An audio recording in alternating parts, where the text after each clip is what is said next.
Good morning. As Amitav rightly said, I've been working in India and the surrounding markets for many decades. So building brands in emerging markets is pretty much all that I have done. The topic sort of asks the question, are emerging markets different? Of course they are different. And they are different, in fact, when one has been working in a market like India, you don't think of it as different, you think of it as how the market is.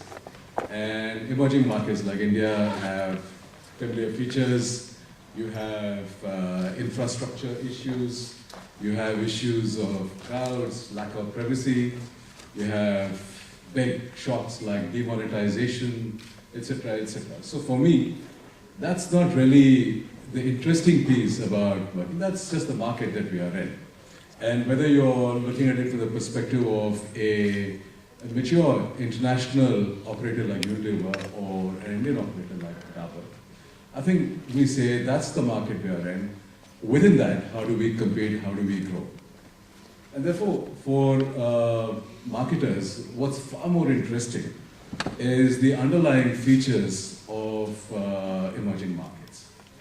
For example, look at the demographics. We are all familiar with how Indian demographics are compared to demographics of other countries.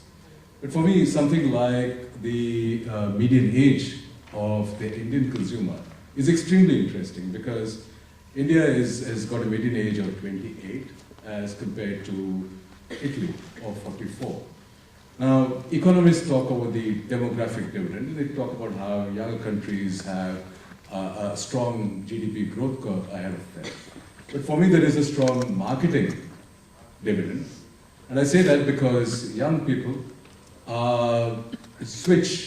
change habits much more easily, adopt new practices much more easily, and therefore for a marketer to build new brands, new categories, new services, it is actually much easier in a younger market. And therefore, demographics like this are of extreme interest to people like us. The other very interesting feature, of course, is the fact that culturally, emerging markets are hugely different. For example, take an India versus developed markets. We are very family-centric, as opposed to the strongly individual-centric Western economies. Time is not really a constraint for most Indians. We tend to follow an oral tradition as opposed to a written tradition. In a developed economy, you could possibly just give a person a printed brochure. He or she would study that, understand, and then make up their mind about what they want to do. In India, you can give that printed brochure to somebody. They would still like to talk to somebody.